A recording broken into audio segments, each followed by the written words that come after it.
সাম্প্রতিক সময়ে পাশবিক নির্যাতনের শিকার হয়ে রাজন, রাকিব সহ বেশ কয়েকজন শিশুর নির্মম মৃত্যু নাড়া দিয়েছে সমগ্র সমাজকে। এসব মৃত্যুতে প্রশ্ন উঠেছে শিশুশ্রম এবং কর্মক্ষেত্রে শিশুদের কাজের পরিবেশ নিয়েও।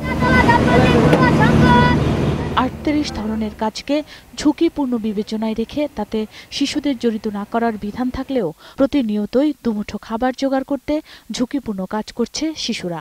সংসারটা আমার চলা লাগে, এর জন্য আমি এই জায়গায় কাজ করি। আমার মা একা পারে না, কাজ না করলে না খায়া থাকতে হবে। ইউনিসেফের ২০০৬ সালের সমীক্ষা অনুযায়ী ৫ থেকে ১৭ বছর বয়সে বাংলাদেশে মোট ৭৪ লক্ষ শিশু শ্রমিক রয়েছে।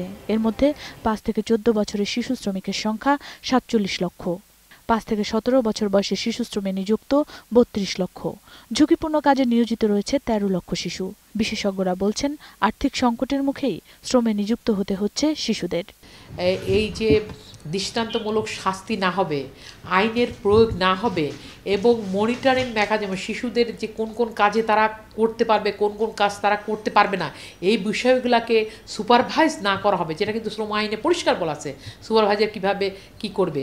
এবং শিশু আইনটা যতক্ষণ পর্যন্ত না প্রয়োগ হবে ততক্ষণ পর্যন্ত আমাদের এই ধরনের ঘটনাগুলো ঘটতে থাকবে। যদি কোনো একটা ঘটনার উপযুক্ত পানিশমেন্ট হয় দৃষ্টান্তমূলক, তাহলে দেখবেন যে একটার কারণে অনেকে সাবধান হয়ে যাবে এবং এই ধরনের নির্যাতনের ঘটনা কমে আসবে। আইন প্রয়োগের ক্ষেত্রে যেমন কখনো কখনো একটু সময় বেশি লাগে বা দীর্ঘ সময় লেগে যায়, এটা যেমন ঠিক, এটা বিচার প্রক্রিয়াকে বিলম্বিত করে। দেশ স্বাধীন হবার পর শিশুদের অধিকার রক্ষায় বঙ্গবন্ধু শেখ মুজিবুর রহমান শিশু আইন ১৯৭৪ প্রণয়ন করেন। পরবর্তীতে বর্তমান সরকার ২০১৩ সালে আইনটি সংশোধন করলেও বিধিমালা প্রণয়ন না করায় প্রয়োগে দেখা দিয়েছে সংকট।